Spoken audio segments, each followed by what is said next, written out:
She made his mother's signature dish on her third day at the restaurant. 2 minutes later, the mafia boss was standing in the kitchen asking, "How do you know this?" 1 month after that, they were cooking together every night, and she still couldn't believe a bowl of pasta had changed her entire life. Lucia Romano had been working at Osteria Santoro for exactly 3 days when she accidentally broke her boss's heart in the best possible way. The job had come through a referral. Her friend Angela, sous chef at the restaurant, had texted her at midnight on a Friday. "Head chef just quit. No notice. Owner is desperate. Can you start Monday?" Lucia had been working at a forgettable Italian chain in Chicago for 2 years. Decent pay. No passion. No soul. The kind of place where fresh pasta meant open that morning from the freezer. She'd moved to New York on a whim 3 weeks earlier with 2 suitcases, $800, and a dream of working in a real kitchen. A kitchen that cared about food the way her nonna had taught her to care. "I can start tomorrow," she'd texted back. "Monday. He's not that desperate." "Is the pay decent?" "Better than decent. And the food is real. Like, actually real. Old Italian recipes. The owner's mother opened it 40 years ago." "I'm in." Monday morning, Lucia had shown up at 9 a.m. to a restaurant in Astoria, Queens. The neighborhood was still heavily Italian despite gentrification creeping in. Osteria Santoro occupied a corner building with big windows and a hand-painted sign that looked like it had been there since the 70s. Inside was warmth, dark wood, exposed brick, photos covering every wall, black and white images of families, weddings, christenings. A beautiful woman appeared in dozens of them, holding plates of food, laughing, her arms around various people who all looked related. The kitchen was in the back, small by restaurant standards but meticulously organized. 20 years of grease and love worked into every surface. The kind of kitchen that had seen thousands of meals prepared with care. Tommaso, the head chef, was waiting for her, 60-something with gray hair pulled into a ponytail and hands that moved like he'd been born holding a knife. He'd looked at her resume without reading it, set it down and said, "You know how to make fresh pasta?" "Yes." "Ragu?" "Yes." "Ossobuco?" "My nonna's was better than yours, but I can make it your way if you teach me." He'd smiled for the first time, slow, approving. "I like you. Don't fuck up." Angela had appeared then, blonde, energetic, gave Lucia a hug. "Thank God you're here. We've been dying." The guy who quit was terrible anyway. Good riddance. Why'd he quit? Got a better offer. Midtown. Fancy place. He thought he was too good for us. His loss, Tommaso had said. This kitchen has soul. You can't buy that. Monday had been chaos. Learning the menu. Learning the rhythm. Learning that Tommaso liked his coffee black and bitter and his kitchen staff terrified into excellence. Learning that the owner, Marco Santoro, rarely came in before dinner service. That he was particular about everything. That the restaurant had been his mother's before she died, and he ran it like a shrine. "Don't change anything without asking," Angela had warned during family meal. "He's protective of this place. Like, really protective. Once a line cook tried to update the bolognese and Marco lost his mind. The guy was fired within an hour. Noted. Don't mess with the recipes. Especially not the old ones, the ones his mother created. Those are sacred." Tuesday had been less chaos. Lucia had learned the stations, learned the rhythm of service, learned that Tommaso barked orders but would quietly fix your mistakes if you asked for help. Learned that Angela loved to gossip and knew everything about everyone. "So what's the owner like?" Lucia had asked during a slow afternoon prep. "Marco? Complicated. Runs the family business. And when I say family business, I mean family business. You know what I mean?" "I can guess." "He's fair, though. Good to work for. Pays well. Doesn't tolerate harassment or bullshit. His mother raised him right." Angela had lowered her voice. She died 8 years ago. Cancer. He's never really gotten over it. This place is his way of keeping her alive. Lucia had looked around the kitchen, at the photos on the walls, at the care in every detail. That's actually beautiful. It is, but it also means he's intense about the food. Everything has to be exactly how she made it. No variations, no creativity. Just her recipes done her way. Sounds limiting. It's tradition. In this kitchen, tradition is everything. Wednesday started normal enough. Lucia arrived at 4 p.m. to prep for dinner service.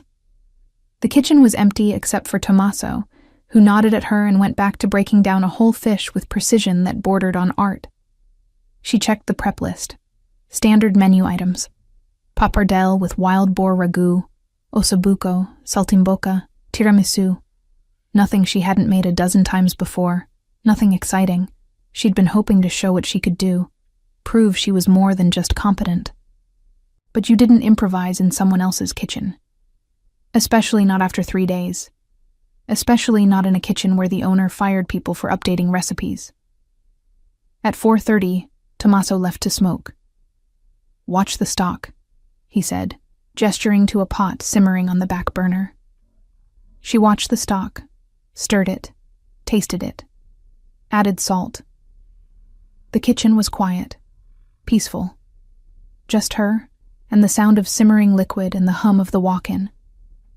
She walked to the walk-in to check tonight's proteins. Opened the heavy door. Cool air hit her face. Inside was organized chaos. Meat, fish, vegetables, everything labeled and dated. On the second shelf, wrapped in butcher paper, was lamb shoulder. Beautiful, well-aged, marbled perfectly.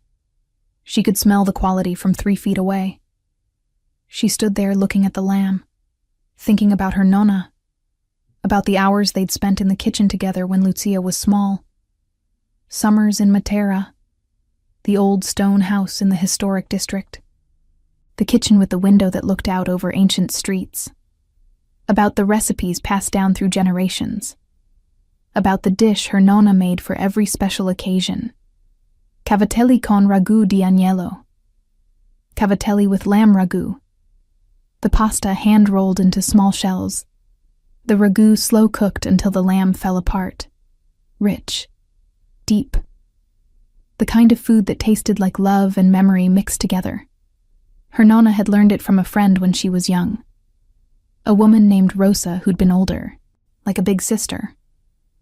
Who'd taught little Elena to cook before Rosa went to America and never came back. Elena talked about her sometimes. About the beautiful girl who'd cared for her. About the recipes they'd learned together. About promises to stay in touch that had faded with time and distance and life. She went to marry a man in New York, Elena would say. A powerful family. I never heard from her again. But I kept her recipes. I'll never forget what she taught me. Lucia made the dish every year on her nonna's birthday. Called her in Italy. Told her she was keeping the tradition alive. Elena always cried. Always said, "Rosa would be proud. You make it just like she taught me. Exactly right." The lamb was right there. The tomatoes. The herbs. She had time before service.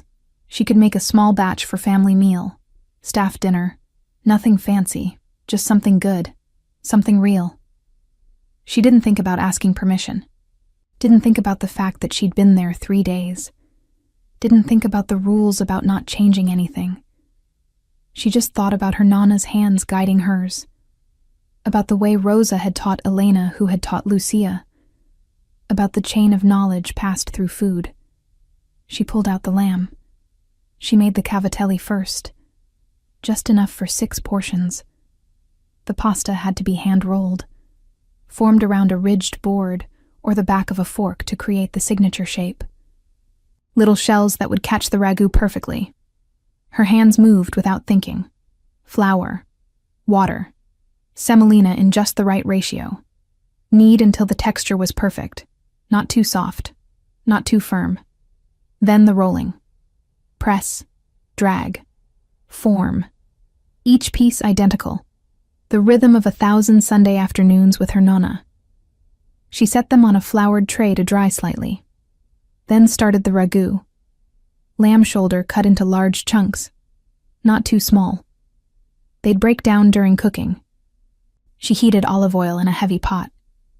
Good olive oil. The expensive kind. When it shimmered, she added the lamb. The sizzle filled the kitchen. The smell of meat browning. She could hear her nonna's voice. Don't rush the browning, Kara. That's where the flavor lives. Be patient. She was patient, turned each piece. Let the Maillard reaction work. Let the meat develop that deep brown crust that would add complexity to the sauce. When the lamb was browned, she removed it, added more oil, added the sofrito, onions, carrots, celery, the holy trinity of Italian cooking. Let them soften. Let them become sweet and fragrant. Then the tomatoes, San Marzano, crushed by hand, the way her nonna had taught her. Never use a machine. Your hands know when it's right. Red wine, just a splash to deglaze, scraping up the brown bits from the bottom. All that flavor. Then the lamb back in, and the herbs, rosemary, bay leaf, salt, pepper, and the secret. The thing that made it Rosa's recipe passed through Elena to Lucia. A tiny amount of cinnamon. Maybe a 1/4 teaspoon for the whole pot. So small you couldn't identify it. Just a warmth underneath everything else. A complexity you couldn't name. She stirred it all together, set it to simmer. Reduced the heat to barely a bubble. Let it work. It would need 2 hours minimum. She'd made a quick version. The real recipe took 6 hours. Slow cooking until the lamb was falling apart. But 2 hours would be enough to develop the flavors. Enough to make it taste right.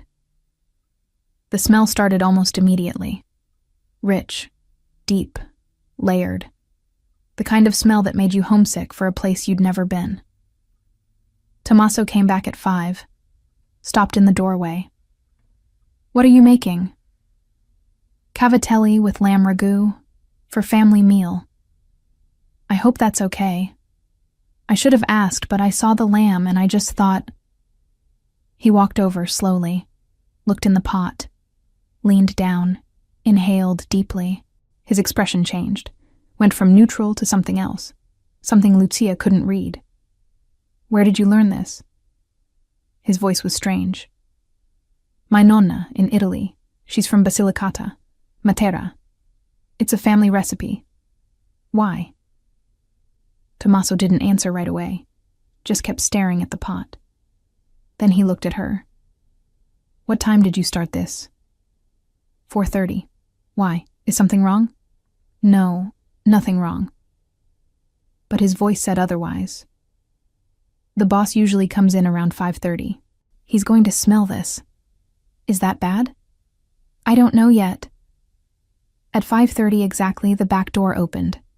Lucia was at the pasta station, checking her cavatelli, making sure they'd dried properly, when she felt the temperature in the kitchen shift. She looked up. A man stood in the doorway, tall, 6 feet at least, dark hair with just a touch of gray at the temples, expensive suit that somehow made him look more dangerous instead of refined, sharp jaw, dark eyes, handsome in a way that was almost intimidating. He was staring at nothing, just standing there in the doorway, frozen.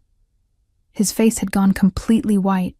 His hand was gripping the doorframe like he needed it to stay upright. His chest was moving like he was breathing hard, or trying not to. Boss? Tommaso said carefully. You okay? The man didn't respond, didn't even seem to hear. He was just standing there with an expression Lucia couldn't read. Pain, maybe, or shock, or something deeper, something that looked like his entire world had just shifted. Angela appeared next to Lucia, whispered, That's Marco, the owner. Is he having a heart attack? I don't know. I've never seen him look like that. Marco Santoro stood there for 2 full minutes, not moving, barely breathing, just standing in the doorway with his hand white-knuckled on the frame and his eyes unfocused like he was seeing something no one else could see. Then he moved. Walked into the kitchen with steps that looked automatic, like his body knew where to go even if his brain had stopped working.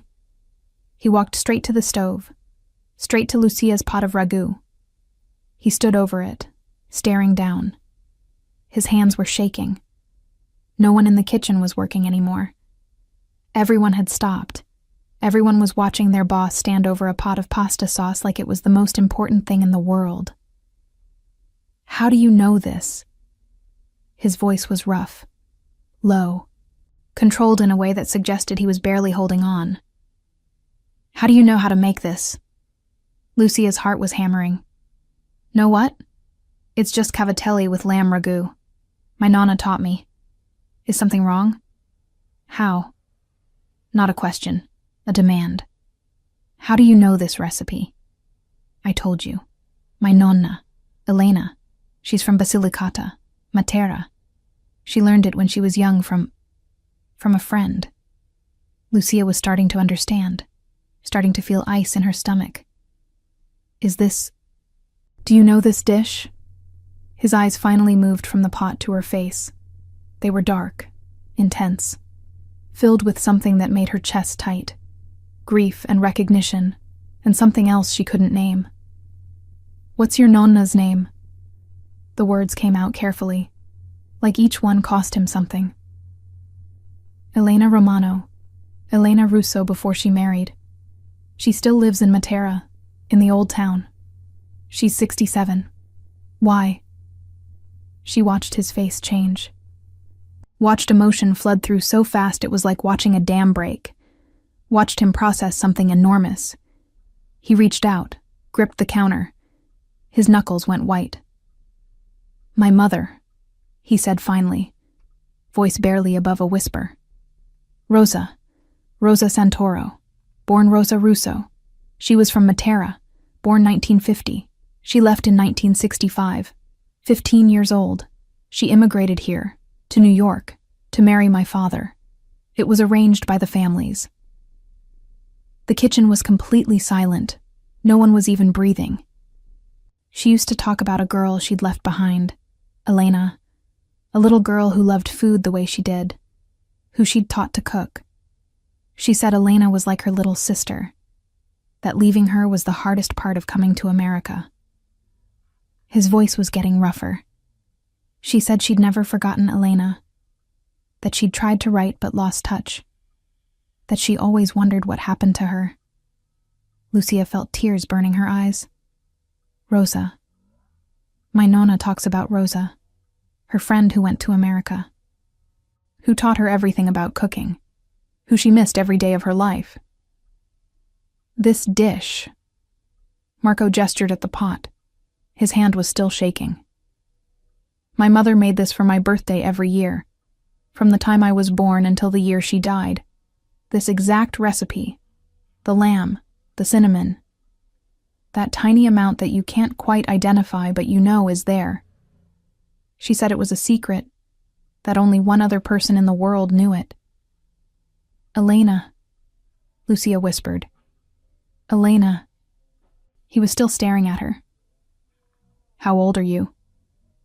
29. Why does that matter? My mother died 8 years ago. I was 30. She was 67. Same age as your nonna. She talked about Elena until the end. About the little girl in Matera. About wanting to go back. To see her one more time. She never did. Cancer took her too fast. Lucia's throat was tight. My nonna is still there. Still in the same house. Still cooking. She talks about Rosa sometimes. About her friend who went to America and never came back. About the recipes they learned together. She taught me this dish. Said it was special.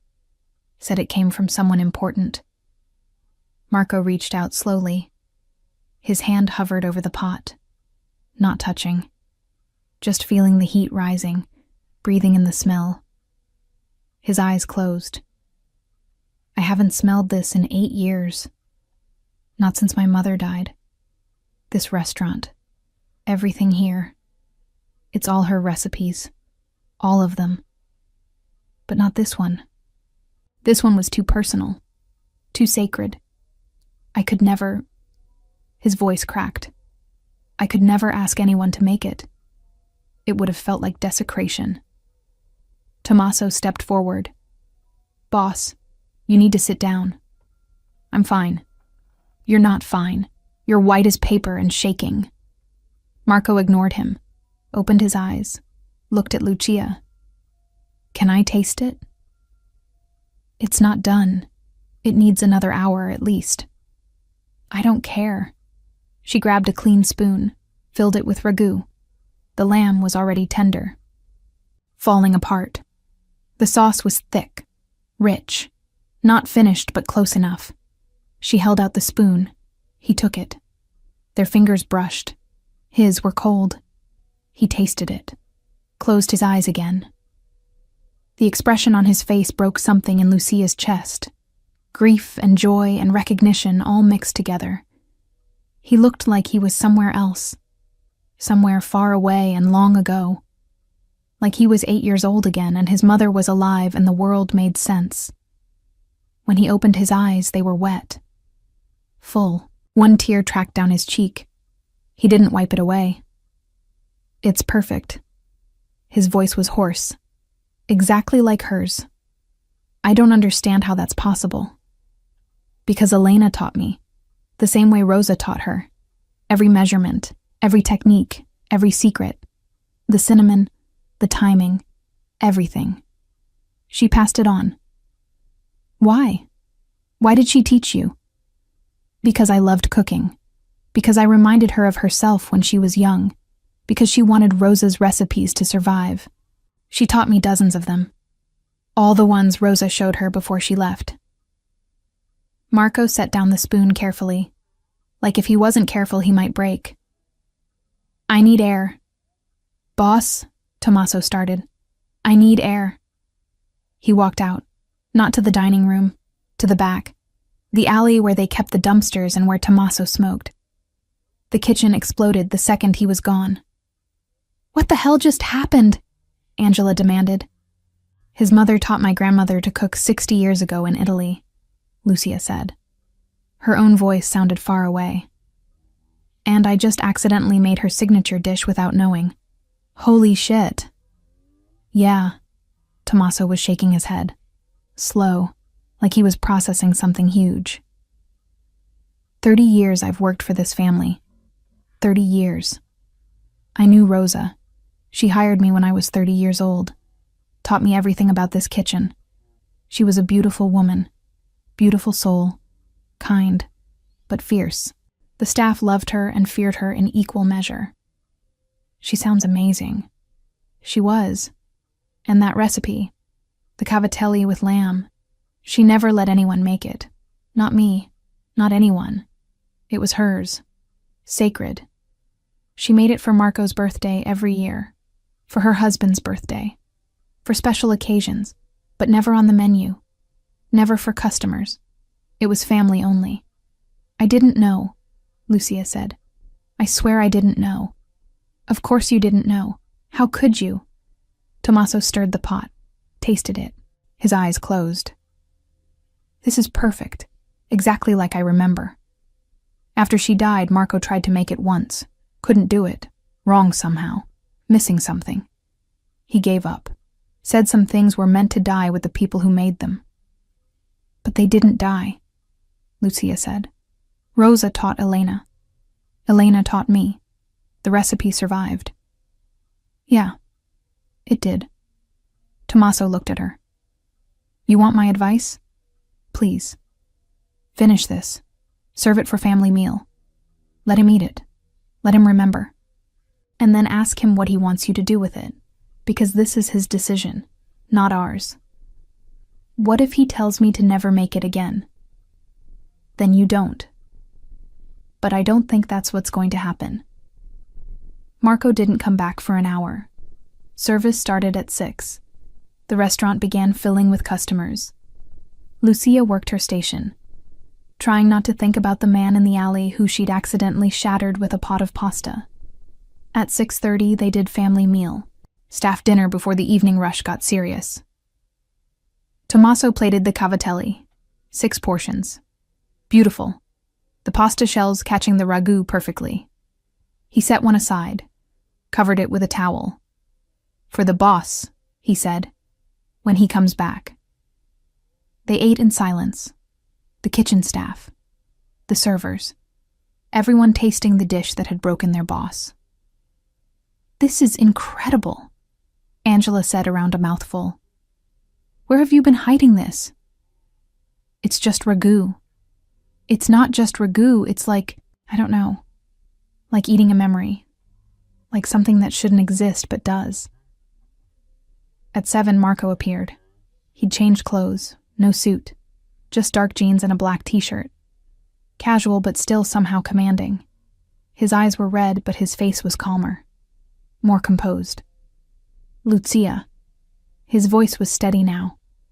"My office, please." She followed him through the dining room. Customers were arriving, being seated. The restaurant was warm, rustic, Italian in the best way. Photos covered every wall.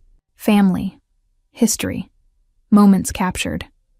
The woman who must have been Rosa appeared in dozens of them, young and beautiful, older and elegant, always smiling, always holding plates of food. His office was small, desk covered in papers, more photos on the walls. Rosa with a young boy who must have been Marco, Rosa with an older man in a suit, Rosa in a white chef's coat standing in this kitchen. He gestured to a chair. "Sit." She sat. Her heart was hammering. She'd been working here 3 days, and had somehow walked into something massive, something she didn't understand but felt the weight of. He leaned against the desk, crossed his arms, studied her, taking his time, really looking. "Tell me about your nonna," he said finally. "What do you want to know?" "Everything. How she learned to cook, what she taught you, what she said about Rosa. Everything." So Lucia told him. About growing up in Chicago with parents who divorced when she was 8. About summers in Italy being the only time she felt stable. About the old stone house in Matera's historic district. About Elena teaching her to make pasta on a wooden board that had belonged to Elena's grandmother. About the stories Elena told while they cooked. About Rosa, the beautiful older girl who'd treated little Elena like a sister, who'd been patient where others weren't, who'd taught her that food was love made visible. She said Rosa went to America to marry into a powerful family, that it was arranged, that Rosa wrote letters for the first few years, but then they stopped. Elena never knew what happened, never knew if Rosa was happy, never knew if she was even alive. She just knew that Rosa was gone and that the recipes were all she had left. Marco's jaw was tight. He pushed off the desk, walked to the window, looked out at the Queen Street, evening light, people walking home from work. "My mother married my father because her family owed his family a debt," he said quietly. A financial debt that was settled with a daughter. She was 15. He was 30. She came to New York alone. Didn't speak English. Terrified. But she learned. She adapted. She survived. Lucia's stomach turned. 15? Different time, different rules. It wasn't a love match. But they made it work. She learned to run this restaurant. My father owned it, but she made it what it was. She learned English. Had me late at 37. My father died when I was 15. Heart attack. She ran everything after that. The restaurant, the other businesses, all of it. Other businesses? He turned back to her, smiled slightly. Not happy, just acknowledging. My family has businesses, some legitimate, some not. You've been here 3 days. You've probably figured that out. Angela mentioned you're particular about things. Particular is diplomatic. My family is involved in activities that aren't exactly legal, import-export, unions, construction, other things. I run all of it now. I'm what you'd call made, connected, part of the life. He said it flatly, watching her reaction. Okay, Lucia said. Okay, that's it? No judgment? No questions? What do you want me to say? That I'm shocked? That I don't understand? Everyone knows what Italian families in Queens do. It's not exactly a secret, and it doesn't change the fact that your mother taught my grandmother to cook 60 years ago. And here we are. He looked at her for a long moment. You're not scared. Should I be? Most people are. I'm not most people. No, you're not. He walked back, sat on the edge of the desk, closer now.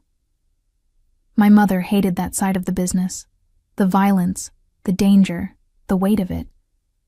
But she was good at it anyway. She was good at everything, except going back to Italy. She always meant to, always talked about it, about seeing Matera again, about finding Elena. She never did. Cancer took her fast, 2 months from diagnosis to funeral. She died in this restaurant, in the office upstairs, surrounded by family. Her last words were about food, about recipes, about Elena. What did she say? She said, "Tell her I'm sorry. Tell her I never forgot. Tell her the food remembers." His voice broke slightly.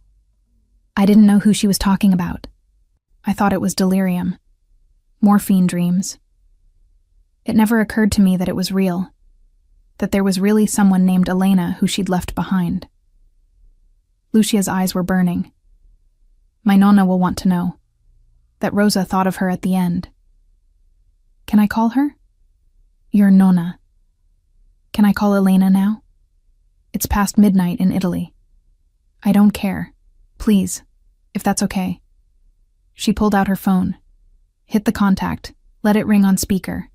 It rang 5 times. Lucia was about to hang up when it connected. Pronto? Elena's voice, rough with sleep but alert. Nonna, I'm sorry to call so late. I'm putting you on speaker. There's someone who wants to talk to you. Chia, who is it? Marco leaned forward. Elena, my name is Marco Santoro. I'm Rosa's son. Silence. Complete silence. Long enough that Lucia thought the connection had dropped. Then a sound that might have been a sob. Marco? Elena's voice broke. Il bambino di Rosa? You're calling me? Yes, I'm here, in Queens, at my mother's restaurant, the one she built. Rosa made a restaurant. She achieved her dream. She did. She built it. She ran it until she died, 8 years ago. More silence, then crying. Full crying. 8 years. She's gone 8 years and I never knew. We lost touch. I wrote letters, but they stopped coming back. I thought maybe she'd forgotten me, moved on with her American life. She never forgot you, Marco said, his own voice thick. She talked about you until the end, about little Elena who loved to cook, about wanting to see you again, about going back to Matera. She tried to find you, but by then the old addresses didn't work. People had moved. She ran out of ways to reach you. I stayed, Elena said, in the same house, same street. I stayed in case she came back. She wanted to. She tried. She just ran out of time. They talked for over an hour. Lucia and Marco taking turns, sharing stories, building bridges across decades of silence and loss. Elena crying and laughing in equal measure, telling stories about young Rosa, about the girl who'd been so kind, so patient, who'd taught her everything. She said I had good hands, Elena said, that I was born to cook, that someday I'd be better than her. I never was, but I tried. I kept every recipe she taught me, every single one. Your granddaughter is here, Marco said. Lucia. She's working in my mother's kitchen. She made cavatelli today, with lamb ragu, The recipe you taught her. The one my mother taught you 60 years ago. She made it? Elena's voice rose. Lucia, you made Rosa's dish. Yes, Nonna. I didn't know. I didn't know whose recipe it was. Not until today. Not until he told me. And now you know. Now you both know. Elena was crying and laughing at the same time. Rosa always said fate would bring us together. Always said the food would remember even if people forgot. She said recipes were promises. That they'd survive us both. She was right, Marco said quietly. By the end of the call, Elena was demanding they visit. You bring him to Matera, Lucia. You bring Rosa's boy home. Let him see where his mother came from. Let me meet him properly. Let me cook for him. Let me tell him stories about his mother when she was young and the world was still full of promise. When they hung up, Marco looked stunned, pale, like he'd just run a marathon. That was... He trailed off. A lot, Lucia finished. Yeah. He rubbed his face, ran his hands through his hair. I should get back to work. Service is going. I've been hiding up here for 2 hours. Can I ask you something first? Anything. The recipe. Do you want me to make it again? Or was it too much? He looked at her for a long moment. Really looked at her. Like he was trying to decide something important. Make it again, he said finally. Make it tomorrow. And the day after. Put it on the menu if you want. Call it Cavatelli della Nonna. Both nonnas. They're connected now. They always were even when they didn't know it. You're sure? I'm sure. My mother would like that. She'd like knowing that her recipes survived, that Elena's granddaughter is cooking them, that the chain didn't break. She'd like that very much. Okay, Lucia said softly. I'll make it. And Lucia, thank you for accidentally giving me my mother back, even just for an hour, even just through food. Thank you. She didn't know what to say to that, so she just nodded. They went back to the kitchen. Service was in full swing. Tommaso barked orders. Angelo worked Expo like a conductor. Everyone moved in controlled chaos. Lucia jumped back into her station, made pasta to order, tried not to think about everything that had just happened, tried not to think about the fact that she'd somehow walked into a story 60 years in the making. At midnight, service ended. Staff cleaned. Tommaso made everyone one more plate before they left. Lucia's cavatelli. Everyone ate in silence. The kind of respectful silence that comes when food means something more than sustenance. Marco appeared as everyone was leaving. Lucia, stay a minute? She stayed. The kitchen emptied. Just the two of them. The quiet after the storm. I want to teach you, he said. Teach me what? My mother's other recipes. The ones only I know. The ones she taught me before she died. If you're going to carry her food forward, you should have all of it. Not just the pieces Elena remembered. I'd like that. Tomorrow, after prep, before service, we'll start with her Sunday gravy. It takes all day, so we'll do a quick version. But I'll teach you properly later. Okay. And Lucia, I'm glad you're here. I'm glad you walked into this kitchen. I'm glad Elena taught you. I'm glad for all of it. She smiled. Me too. That night she called her Nonna again, told her everything. Elena cried and laughed and said Rosa's name over and over like a prayer. You're going to bring him to me, Elena said. Not a question, a statement. You're going to bring Rosa's boy home. If he wants to come, he'll want to come. Rosa's blood calls to home. He'll want to see. The next month moved in strange ways, fast and slow at the same time. Days blurred together in the kitchen, but certain moments stood crystal clear. Day 4 after the Cavatelli revelation, Marco showed up at 3 in the afternoon, earlier than usual. The kitchen was an afternoon quiet. that dead zone between lunch prep and dinner service. "Can you teach me?" he asked. Lucia looked up from breaking down chicken. "Teach you what?" "How to make it. The cavatelli. I want to learn." "You want to learn to make pasta?" "My mother tried to teach me when I was 16. I was an asshole about it. Too cool to cook with my mom. Too busy trying to prove I was tough in front of my father's guys." He leaned against the counter, looked young suddenly, vulnerable. "I've regretted that every day for 22 years. "Okay, wash your hands." They made pasta together that afternoon, just the two of them. Tommaso had left to meet a supplier. Angela was off. The kitchen was theirs. Flour everywhere, her hands guiding his, teaching him the pressure, the angle, the way to drag the pasta to form those little ridges that would catch sauce. "You're terrible at this," she said after his 10th misshapen cavatelli. "I'm painfully aware." "But you're trying. That counts for something." "Does it? Because these look like they were made by a drunk child." She laughed. Actually laughed. "They'll taste fine. Texture matters more than perfection." "Is that what your nonna says?" "My nonna says cooking is about intention. If your heart is in it, the food knows. The eater knows." "That's very poetic."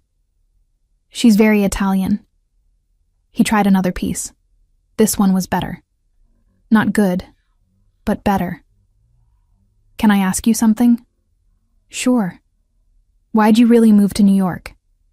"Angela said you just showed up 3 weeks before you started here." "Why does anyone move to New York?" "Dreams. Delusions. The belief that somewhere out there is the life you're supposed to be living." "And is it? The life you're supposed to be living?" She looked at him. At his hands covered in flour. At the concentration on his face as he tried to get the shape right. At the way he'd shown up vulnerable and asked her to teach him something his mother couldn't. "Yeah," she said quietly. "I think it might be." Day 6. Angela cornered her in the walk-in. The cold made their breath visible. "So, you and the boss." "There is no me and the boss." "Girl, he's here every day now, like every single day. He came in twice a week before you showed up. Now he's here from 3 p.m. to close. Because of you." "He's interested in learning the recipes." "He's interested in you, and you're interested back." "I have eyes." "Everyone has eyes." "It's complicated." It's cooking together, in his dead mother's kitchen, while he looks at you like you're the answer to a question he's been asking his whole life. That's not complicated. That's a romance novel waiting to happen. I've been here 2 weeks. And time is fake. Chemistry is real. Day 8. They had their first dinner rush from hell. The reservation system crashed. A party of 20 showed up without warning. The printer broke. Orders backed up. The kitchen was drowning. Tommaso was yelling. Angela was running Expo like a military commander. Lucia was on pasta making fresh pappardelle to order. Hands moving faster than thought. Boiling. Saucing. Plating. Over and over. No time to breathe. Just survive. At 9 p.m., Marco appeared in the kitchen, took off his suit jacket, rolled up his sleeves. "Where do you need me?" Tommaso pointed at garde-manger. "Salads. Apps. Now." Marco made salads, plated apps, helped Expo, moved through the kitchen like he'd been doing it his whole life, which he probably had. This was his mother's restaurant. He'd grown up here, working every station, learning from the ground up. At 11, the rush finally ended. The kitchen was destroyed. Lucia's feet were screaming. Her back hurt. Her hands were cramping. Marco appeared next to her at the pasta station. "You good?" "I'm alive. That counts. Come on. I'm making you food. I just cooked for 6 hours. I don't want food." You're eating anyway. You're pale. You need protein. He made her cacio e pepe. Simple. 4 ingredients. Perfect. They sat at the bar in the empty dining room while staff cleaned around them. You're good in a kitchen, she said. Like really good. Natural. I grew up in one. My mother made sure I knew how to work every station before I was allowed to just manage. Said I couldn't run a restaurant if I didn't understand the work. He twirled pasta on his fork. She was right. About everything, usually. She sounds brilliant. She was. Brilliant and terrifying in equal measure. The staff loved her and feared her. Perfect combination for a kitchen. He took a bite. Chewed thoughtfully. She would have loved tonight. The chaos. The rush. The way everyone pulled together. That's when a kitchen shows its real soul. You miss her. Every day. But especially here. This place is hers. Every recipe, every photo, every inch. I'm just keeping it alive. You're doing more than that. You're honoring her memory. That's different. I hope so. They ate in comfortable silence. The kind that only happens when people fit together naturally. Around them, the restaurant settled into nighttime quiet. Can I ask you something personal? Marco said. You can ask. I might not answer. Fair. Why cooking? Of all the things you could have done with your life, why this? She thought about it. Really thought. Because food is the only thing that's ever made complete sense to me. You follow a recipe. You do the work. And at the end, there's something real. Something good. Something that nourishes. I like that certainty. That cause and effect. Life doesn't usually work that way. No, it doesn't. Is that why you stayed? Why you took over the restaurant instead of just running the other businesses? Partly. Also because this was hers. Walking away would have felt like erasing her. He set down his fork.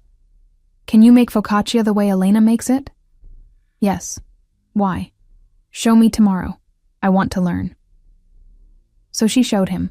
The next afternoon. Just the two of them again. Hands in dough. Teaching him the technique Elena had taught her. The way to dimple it. The way to get the olive oil to pool perfectly in each indentation. He was better at focaccia than cavatelli. Better hands for it. More patient. Your mother must have taught you some things, Lucia said. They were shaping dough into pans. The kitchen smelled like yeast and rosemary. She tried. I was a terrible student. Too impatient. Too busy trying to be someone I thought I needed to be. He dimpled the dough with careful fingers. I wish I'd paid more attention. Wish I'd asked more questions. Wish I'd spent more time in here with her instead of out there with them. Them? My father's guys. The business. I was 15 when he died. Suddenly I was the man of the family. Had to prove I could handle it. Had to be tough. Being tough meant not cooking with my mother. That's heartbreaking. It was stupid. She died 8 years later. All that time I could have spent learning from her. I wasted it trying to prove something to people who didn't matter. They were standing close now. The kitchen was warm from the oven preheating. She could smell his cologne under the rosemary. Something expensive. Something that probably cost more than her rent. Why does it matter now? She asked quietly. Learning the recipes. Learning to cook. Why now? He looked at her. Really looked at her. Dark eyes intense. Because you're here. Because you're carrying something of hers forward. And I don't want to lose that. Don't want to lose this connection to her. To Elena. To all of it. Her breath caught. Marco, I know what you're going to say, that it's been 2 weeks, that this is unprofessional, that you work for me, that there are rules. I know all of it. Then why? Because I can't stop thinking about you. About this. About the fact that you walked into my life making my mother's food, and somehow that feels like the universe trying to tell me something. He reached up, tucked a strand of hair behind her ear. His fingers lingered on her jaw. Tell me I'm crazy. Tell me to back off. Tell me anything and I will. But tell me the truth. I think about you too, she admitted. All the time. It's distracting. It's unprofessional. It's probably a terrible idea. Probably. Definitely. And yet I don't care. He smiled, slow, beautiful. I'm going to kiss you now. If that's not okay, stop me. That's very okay. He kissed her. Soft at first, careful, like she was something precious, testing. Then deeper when she kissed him back. His hand in her hair, her hands fisted in his shirt. The focaccia forgotten. Everything forgotten except this moment. When they broke apart, they were both breathing hard. Tommaso is going to have opinions, she said. Tommaso always has opinions. He's going to say I told you so. Probably. The door swung open. Tommaso stood there, looked at them, looked at their faces, looked at the flower on both of them and the way they were standing too close. Finally, he said, I won 300 euros. You bet on us? Lucia asked. Everyone bet on you. Angela said 3 weeks. I said 2 weeks. Sophia from the front said 1 month. I win. He grabbed his jacket. I'm going to smoke. You two figure your shit out. But not in my kitchen. I just mopped. He left. The door swung shut.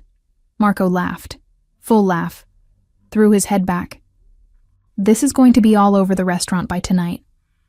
Your family is going to know by tomorrow. Probably. That doesn't bother you. Should it? I work for you. There are rules about this. I own the restaurant. I make the rules. And the new rule is you're amazing, and I want to keep kissing you. Any objections? So many objections. I'm ignoring all of them. Good. He kissed her again. Longer this time. Slower. Taking his time. Her back against the counter. His hands on her waist. Respectful, but wanting. She kissed him back like she'd been thinking about it for days. Which she had. The timer went off. The focaccia needed to go in the oven. They broke apart reluctantly. To be continued? He asked. Definitely to be continued. Week 3 they started cooking together after hours. After service ended at 11. After everyone went home. Just the two of them in the quiet kitchen. He'd teach her his mother's recipes. She'd teach him Elena's. They'd talk while they cooked. About family. About food. About the weight of legacy and the fear of not being enough. My mother built this place from nothing, he said one night. They were making arancini. Rice balls stuffed with ragu. She wanted something that was completely hers.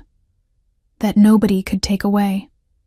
Food was the only power she had in the beginning. Elena says the same thing. That in Matera in the 50s, women had nothing. No property, no money, no voice. But they had their kitchens, their recipes. That was their kingdom. 2 women. 60 years, same truth. They shaped rice balls in comfortable silence, working in sync now, reading each other's movements. Can I tell you something? Lucia said. Anything.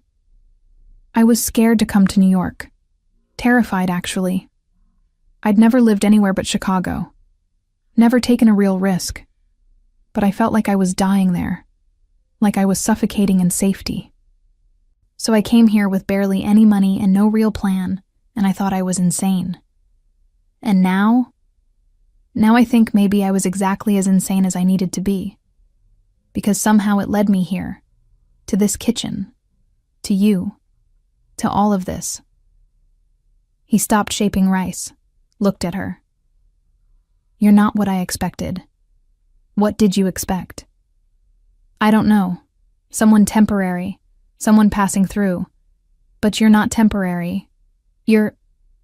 He trailed off, I'm what? You're permanent, in a way I didn't know I needed. Her heart did something complicated in her chest. That's either the most romantic thing anyone's ever said to me or the most terrifying.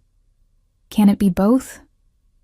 Yeah, it can definitely be both. Week 4. Marco's family came to Sunday dinner at the restaurant. Extended family, 30 people, loud, chaotic, Italian in every overwhelming sense. Marco had warned her. They're intense, they're nosy, they have no boundaries. You can skip it if you want. I'm not skipping it. You're sure? I want to meet them. I want to be part of this. So she'd shown up, helped cook, helped serve, watched Marco with his family and learned more about him in 3 hours than she'd learned in 3 weeks. His Aunt Sophia grabbed Lucia's face between her hands. You're the girl, the one who makes Rosa's food. Yes. Good. He needs someone who understands, someone who knows what food means to this family. His Uncle Carmine was less subtle. You break his heart, I break your legs. Capiche? Carmine, Marco snapped. Stop threatening my girlfriend. Girlfriend? Carmine's eyebrows went up. So it's official? It's official. Lucia's heart did that thing again. Girlfriend. He'd called her his girlfriend. In front of his family. Making it real. The dinner was overwhelming and wonderful. Multiple courses. Wine flowing. Stories told in a mix of Italian and English. Arguments about recipes. Laughter. So much laughter. Lucia felt at home in a way she hadn't since childhood summers in Matera. This was family. Real family. The loud, messy, complicated kind. At the end of the night, Sophia pulled her aside. My sister, Rosa. God rest her. She would have loved you. Would have loved that you carry her recipes. That you make my nephew smile the way he's smiling tonight. Thank you. No, thank you. For bringing a little of her back to us. That night after everyone left, Lucia and Marco cleaned the kitchen together. Washing dishes, putting away food, moving in sync like they'd been doing this for years. Your family is a lot, she said. That's diplomatic phrasing. I loved them. They loved you. Sophia already texted me 3 times. Apparently you're perfect and I better not mess this up. Sound advice. From a woman who's been divorced twice. Maybe she learned from experience. He laughed, dried a pot, set it aside. Come to Italy with me. She stopped washing. What? In 3 weeks. I'm taking time off. First time in 8 years. Going to Matera. To see where my mother came from. To meet your Nonna face to face. Come with me. Marco, that's insane. It's too fast. I know. Come anyway. We've known each other a month. I know. Come anyway. What will people think? I don't care what people think. I care about you. I care about meeting Elena. I care about seeing the place my mother loved. And I want you there. She thought about Elena, about how her Nonna's voice had broken over the phone, about 60 years of separation ending because Lucia had made a pot of pasta, about second chances and bridges built across time. Yes, she said. Obviously, yes. He kissed her there in the kitchen, surrounded by clean dishes and the smell of family dinner, and the promise of something neither of them had been looking for, but both of them desperately needed. They flew to Italy in October. Autumn. The best time. Rome first, where they spent 2 days walking ancient streets and eating food that made Lucia want to cry. Then a train south through countryside that looked like Renaissance paintings come to life. They arrived in Matera at sunset. The ancient city carved into limestone cliffs. Sassy districts stacked on top of each other. Stone houses that had been there for thousands of years. UNESCO World Heritage Site. One of the oldest continuously inhabited cities in the world. Marco stood at the overlook, staring, silent. "This is where she was from," he said finally, voice thick. "This is what she left behind." Lucia took his hand, squeezed. Elena met them at her house, a small stone building in the Sasso Cavioso, the old town, restored but ancient. You could feel the history in the walls. She opened the door. Tiny woman, white hair in a bun, sharp eyes that missed nothing. She looked at Marco, and her face crumpled. "Dio mio," she whispered. "You look like her." "Everyone says I look like my father." "Your father's face, your mother's soul." She reached up, touched his cheek, tears streaming. "Rosa's eyes. I'd know them anywhere, even after 60 years. Those are her eyes. Elena." Marco's breath hitched. He bent down. Let this tiny woman embrace him. Let himself be held by someone who'd loved his mother when his mother was still a girl with dreams, instead of a woman with regrets. "Welcome home, Marco. Rosa's boy. Welcome home." Inside the house was warm. Stone walls, low ceilings, small but perfectly kept. Photos everywhere. Young Elena. Her husband who'd died 20 years ago. Her daughter, Lucia, as a baby, as a child, growing up. And there, on the mantel, a photo so old it was sepia-toned. 2 girls, one 15, one maybe 8, arms around each other, smiling at the camera like they had all the time in the world. Marco picked it up, stared. "That's her," Elena said softly. "Rosa. The day before she left, we took this photo. I still have it. Kept it all these years. She's so young. She was 15, just a child herself. Too young for marriage. Too young for America. Too young for everything that came after." Elena's voice was heavy. But she was brave. Always brave. They stayed a week. 7 days. Elena cooked for them every day. Traditional Mataran food. Bread baked in wood ovens. Pasta shaped by hand. Lamb slow roasted with herbs that grew wild in the hills. She taught them recipes in her small kitchen, standing between them. Correcting technique. Telling stories while they cooked. "Rosa taught me this," she'd say, hands in dough. She learned from her grandmother. Who learned from her grandmother? Back and back. Generations. This is how we survive. Through food. Through memory. On the 3rd day, Elena took them through the old town. Through streets so narrow, 2 people had to walk single file. Past churches carved into rock. Past houses that had been inhabited for millennia. She stopped at a small piazza. "Here," she said. "This is where we met. I was 7, lost, crying. Rosa found me. She was 15, so grown up in my eyes. She walked me home. After that, she looked after me. Was the sister I never had." Marco stood in that piazza, looking around, trying to imagine his mother young, in this place, before America, before his father, before everything that had shaped her into the woman he'd known. What was she like? He asked. Before she left. What was she really like? Elena thought for a long moment. Happy. She was so happy here, full of life, full of dreams. She wanted to see the world, wanted to cook, wanted to open a restaurant. When the marriage was arranged, at first she thought it was her chance.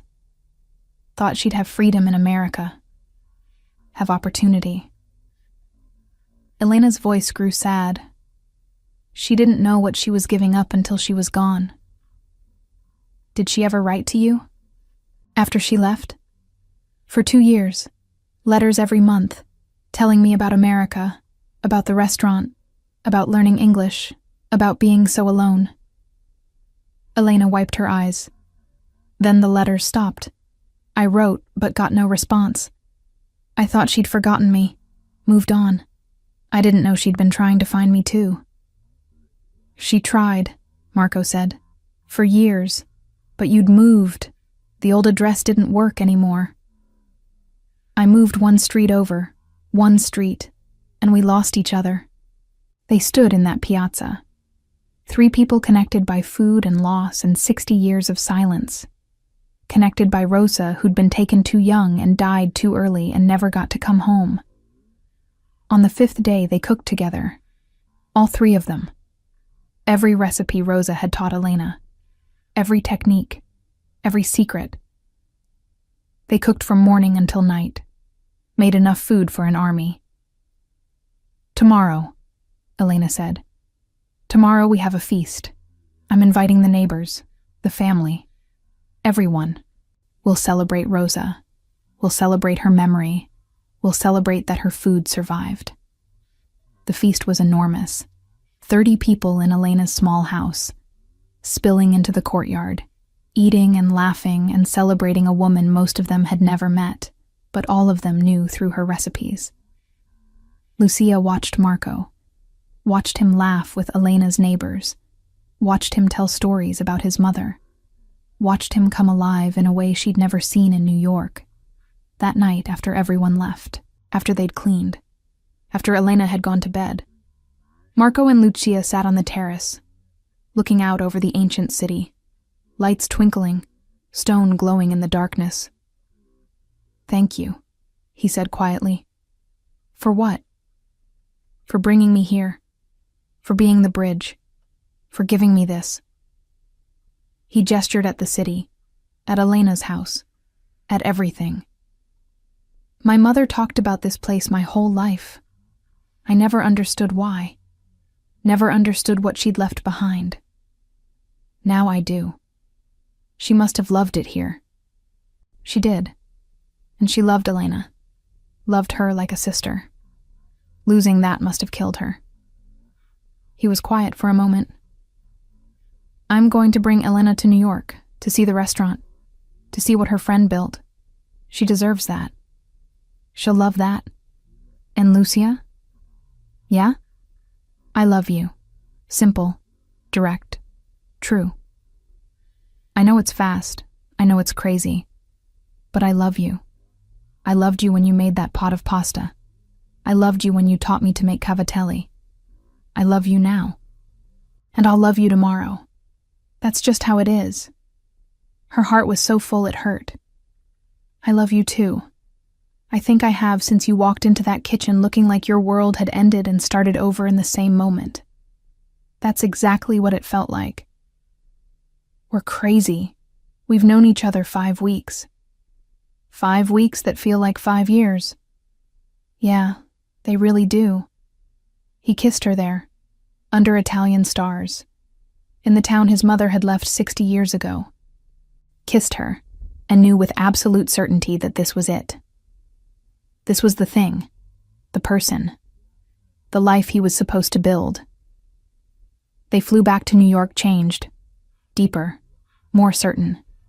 Moved in together within a week because being apart felt wrong. Started building a life around food and family and the recipes that connected them across generations. 6 months later, Marco put her name on the restaurant deed. Made her a partner, not just a chef, an owner. Equal.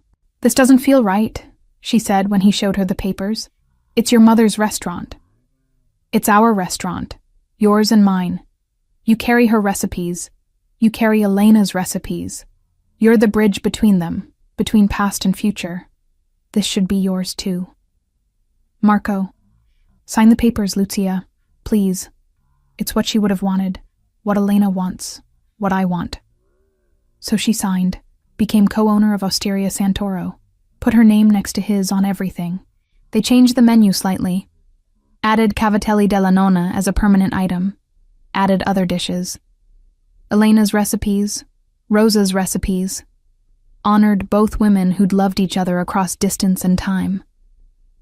The restaurant flourished, word got out, food critics came, wrote glowing reviews, called it a love letter to tradition, and the soul of Italian cooking preserved through generations. They were featured in magazines, on blogs. People came from all over to eat Rosa's food, Elena's food. The food that had survived 60 years and an ocean. 8 months after Matera, Marco took Lucia to dinner. Fancy place in Manhattan? Too fancy. She hated these places, preferred their own kitchen, their own food. Why are we here? She asked, looking around at crystal and white tablecloths and servers in suits. Because I need to ask you something and I wanted it to be special. Our kitchen is special. Fair point. But I already made reservations. They ate.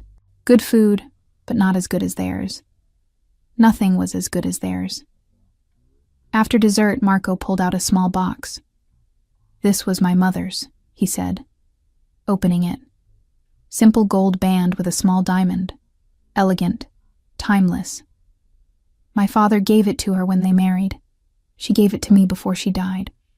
Told me to give it to someone who understood what food means, what family means. Someone who could carry the torch forward. Her throat tightened. Marco. Marry me. Cook with me. Build a life with me. Raise children who know where they come from and who they're connected to. Say yes. We've known each other 8 months. I know. Say yes anyway. Your family is going to have opinions. My family has been planning our wedding since week 2. Sophia has a Pinterest board.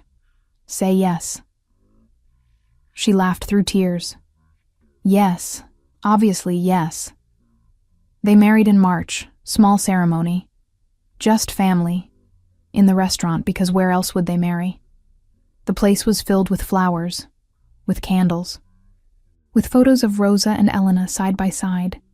Elena flew in from Italy, wore her best dress, cried through the entire ceremony, held Marco's face afterward and said, Rosa would be so proud of the man you became, of the love you found, of the life you're building.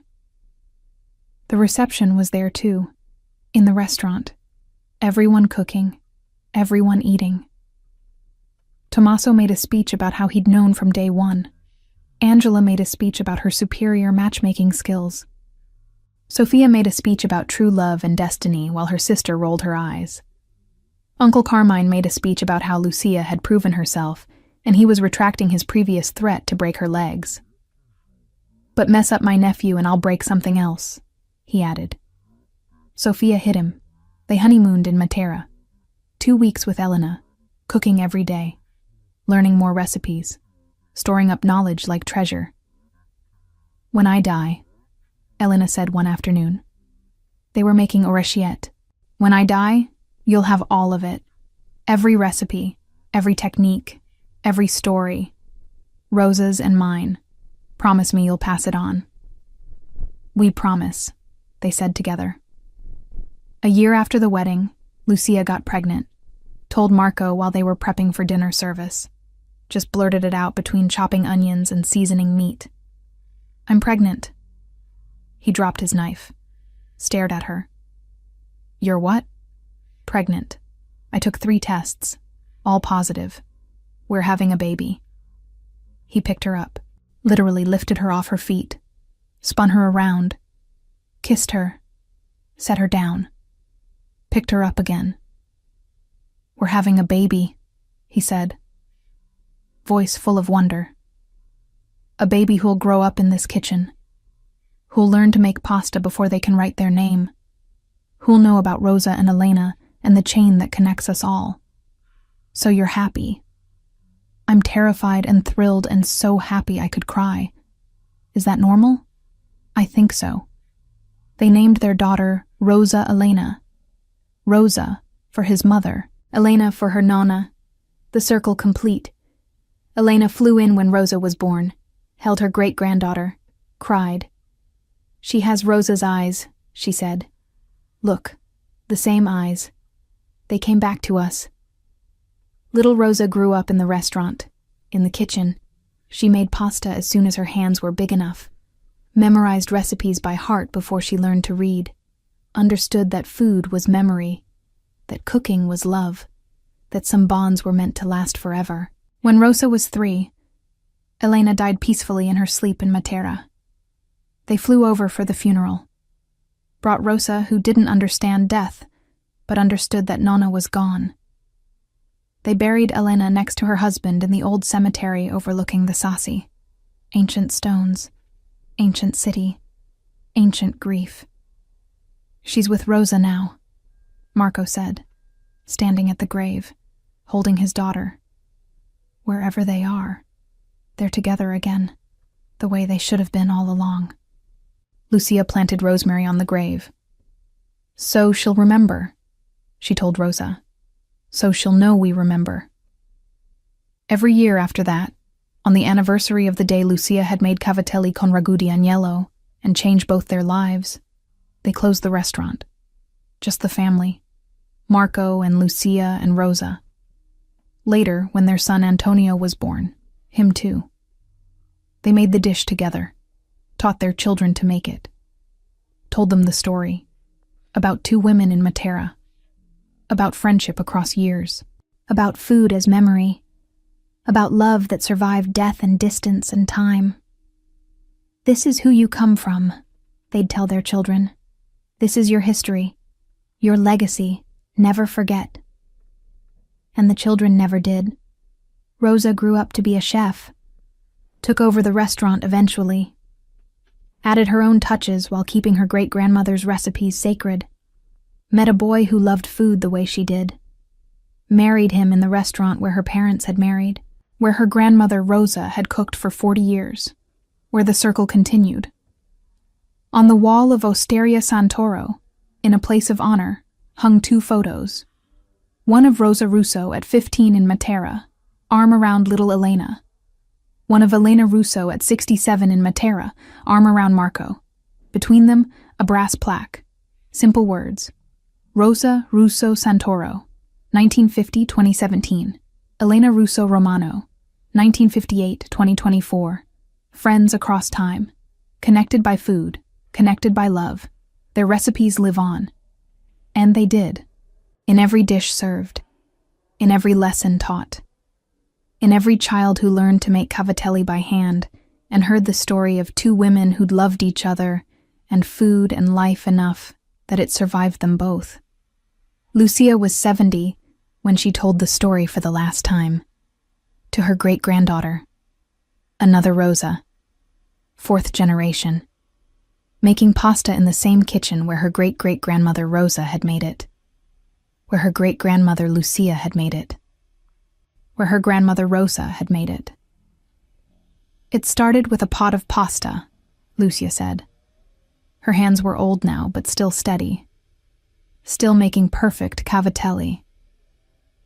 Your great-great-grandfather, Marco, walked into this kitchen and smelled his mother's food, and his whole world changed. And mine changed, too. All because two women in Italy 60 years before had loved each other enough to teach each other recipes, to pass on knowledge, to build something that would outlast them both. Is that true, Nonna?